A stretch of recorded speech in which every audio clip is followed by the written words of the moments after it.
Hey guys, it's Courtney here. If you haven't heard about Anchor, it's the easiest way to make a podcast. Let me explain. First of all, it's free, and there are creation tools that allow you to record and edit your podcast from your phone or computer. Anchor will then distribute your podcast for you so it can be heard on Spotify, Apple Podcasts, or wherever you listen to your podcast. You can make money from your podcast with no minimum listenership. It's literally everything you need to make a podcast in one place. Download the free Anchor app or go to Anchor FM to get started. Welcome to the Black Standard Podcast. The Black Standard Podcast is an Afrocentric, Pan-African show that aims to normalize Black finance and wealth. And we share useful information on African history, current and global affairs, entrepreneurship, business, and Black culture and achievements. If you're looking to discover your roots while learning about the greatness hidden in the African race, or if you're from another race and you're interested in learning about our culture, then this podcast is perfect for you. Here at the Black Standard Podcast, we are all about raising the bar and setting the standard. Here is your host, Courtney Ann Wallace.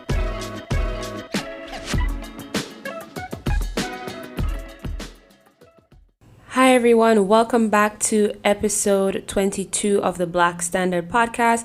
I hope you guys are having a progressive week. As you guys know, it's customary on this podcast to start with our daily mantra. And I know I'm getting into it a little bit early, guys, but we really have a lot to digest today. Now, as you guys know, the daily mantra goes like this: I am happy to be alive. My heart is clean. My mind is open. I'm ready to receive. And with that said, I hope you guys are ready to receive the episode today. Now, today's topic is about being a Black female entrepreneur. 3 separate words, but also one person. Now, let's jump straight into our topic today. Being a Black female entrepreneur is hard, to say the least. And I know a lot of people say this as a compliment, but personally, I want being a strong Black woman to be a choice and not necessarily a necessity. And today I'll be touching on why I feel so many Black female entrepreneurs do so well. I'm going to talk about the factors involved and also my personal experience on the matter. Now, let me start out with a question. Is being a Black female entrepreneur all that glamorous? You know, studies show that the fastest growing group of entrepreneurs are Black females. Now, one would look at this as an amazing thing, but I can't help but feel that maybe there are a lot of Black women that, they have their backs against the walls and they feel forced to pursue entrepreneurship to offset needs. Mind you, I did say needs and not wants.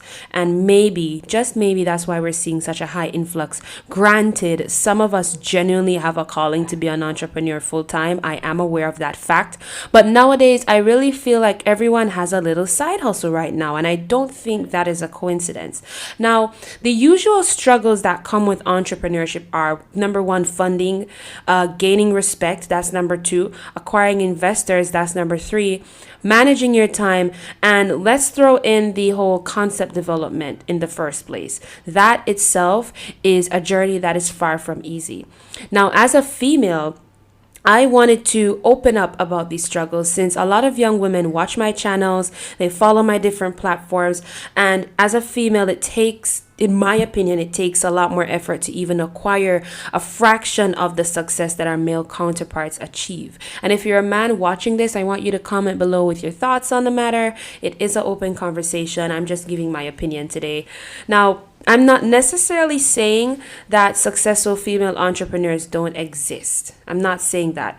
But when a lot of female entrepreneurs are interviewed, have you always noticed how they boast about working 10 times harder and having to break their backs to get to where they are, Yeah, that's the type of suspect behavior that I'm talking about. Now, I mean, like, think about it, guys. How many times as a woman, well, ladies, think about this. How many times as a woman have you put your foot down in a work situation? Or how many times have you approached a situation seriously, professionally, with no ill intent, no attitude, just being professional, and your behavior is either attributed to your hormones or that time of the month? That's the stuff I'm talking about. Working 10 times harder just to get a little respect. And another thing, how many times as a woman have you been told that you should smile more? You look unpleasant. You should smile more. Or how many times have you been sexualized by being told that your outfit is distracting when really and truly you're not necessarily wearing tight clothes. You're not wearing close-fitting clothes. It's really just your body and you can't do anything about it. So yeah, I personally feel like women have to work 10 times harder in the workspace, and that's not something that we should be proud of. And men, if you're listening to this and you work with women, it's not something that you guys should be proud of either, to be quite honest. Now, another thing, not to mention, having your career as a female while taking breaks for pregnancy, which is non-negotiable because a man cannot carry a child, childbirth, maintaining the household, child rearing, cramps, because people are acting like cramps is this everyday pain that you can go about your business with, and really it's not. Fun fact, your period is not supposed to be painful, but that'll be another episode.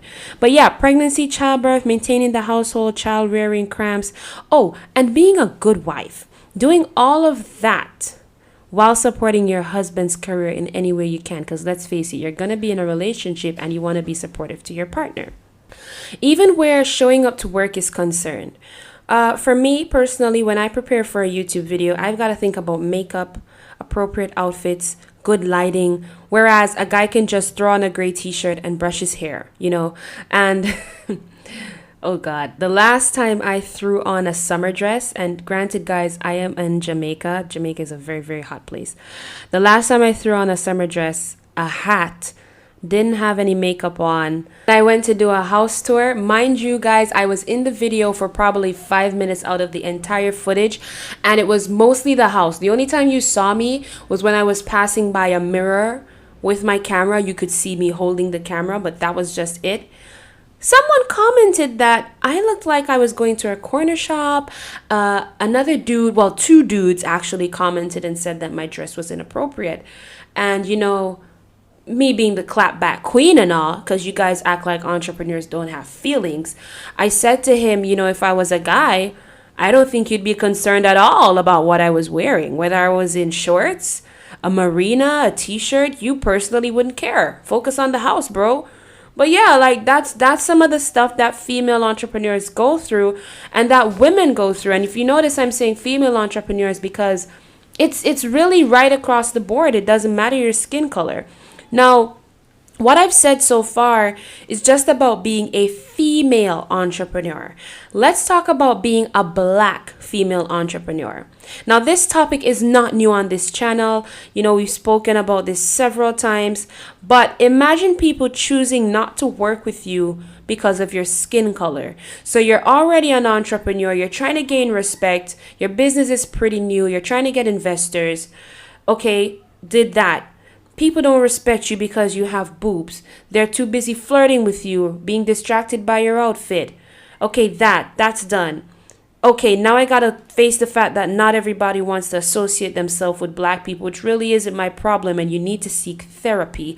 But it's really just ridiculous. And imagine feeling pressured to be careful about stuff that you post on social media. As you guys know, we're in turbulent times, and I personally like to speak up for my community, and I hate the fact that persons want to caution you about what you post regarding topics of social injustice, political topics regarding racial bias, and basically standing up for your community in general because it may offend people that you work with. So you already surpassed all of those barriers that I mentioned earlier, and now you're either going to have to face discrimination or basically whitewashing the way you carry yourself because you don't want to seem like you're really standing up or addressing racism because the persons that you're working with are probably racist. Imagine being born into a community already disadvantaged, and even if you and someone else have the same skills, same qualifications, they're going to show preference to the other person because they're a better face for the brand. And if you're Jamaican, you know exactly what I'm talking about, because here's a scenario. Remember in high school, guys, where the upper class kids who didn't necessarily pay attention, here in Jamaica, I'm going to go out on a limb and say most of them are light skinned or white or Asian. But basically, they never paid attention in school. And they didn't really have to work that hard because their parents already had a job after school sorted out for them. Meanwhile, you got to do 11 CXCs, 5 CAPE exams, and you got to try to be on the honor roll when you hit university. It's really unnecessary. And then there's that other group of kids in high school where I mentioned the parents earlier, where our black boys are being told that their hair is too high, their hair is unkept. You need to cut your hair. Or I have a friend from Wilmer's Girls. She had a lot of natural hair and she wore her afro to school and they told her to go comb her hair. Meanwhile, the other students of different races, the Indian boys, their curls are touching their nape, at the lower back of their neck, and nobody said anything. So it really just goes back to the different barriers that we face as people of color, and even more so the different barriers that we face as women of color in business. Now, as you always hear, every cloud has a silver lining, and nevertheless, despite all of these grueling factors, I would think that they have resulted in the black female entrepreneur being more driven, determined, and not easily swayed. Let me know your opinion in the comment section. Now, food for thought. Do you think that because more females, especially in low-income communities like black communities, do you think that more females are expected to contribute? And this is why maybe we're seeing more women, especially black women, since, of course, the black community is disadvantaged. You see them looking into more streams of income, particularly entrepreneurship, because I'm seeing a lot of gender role arguments on social media, and I feel like, in a way, I kind of feel sympathy for our black men, because I feel like a lot of them are under pressure, which is why the whole gender role thing is such a huge discussion now. And again, if you have a different thought, comment below. But I feel like that's another reason why black women are now stepping out of the home and trying to get a job, because other than the struggles that we face, our black men are struggling too in the workplace. And let's face it, they're having a hard time as well. So just some food for thought there. What do you think about all of that? Question number 2. Do you also think that with more women becoming entrepreneurs, there will be a shift in gender roles in the household and in the wider community? 2.A. Do you think that more women are diving into business because our men are not doing enough? I don't know. This is really something to digest. 2.B. I told you guys we have a lot to digest today. The other flip side is, do you think more women are diving into business because they are waking up and following their actual purpose besides motherhood and marriage? So there are different angles that we can look at this thing. 1, it could be that our community is struggling. 2, it could be that our men are demanding more, and so females are trying to get more income to contribute. 3, it could be that one income is just not enough anymore. 4, it could be that the person genuinely just have a passion for entrepreneurship. Or it could be that more women are realizing that, hey, my main purpose is not just to carry children and take care of the house. I have passions too. I'm smart too. And then the other one, which is a joke I'm going to give, maybe the women are just fed up with the men. They've been depending on men to set things right financially for years.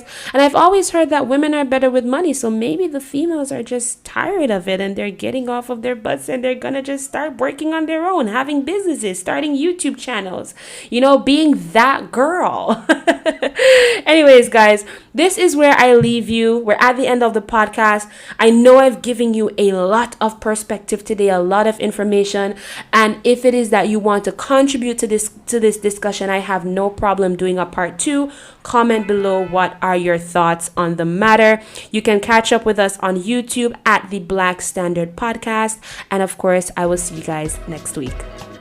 Thank you for tuning in to the Black Standard Podcast. Follow us on social media and join the community. You can find us on Instagram at the Black Standard _JA, Facebook at the Black Standard JA, and subscribe to our YouTube channel where you will find the recorded version of our podcast along with additional content. Until our next episode, see you soon.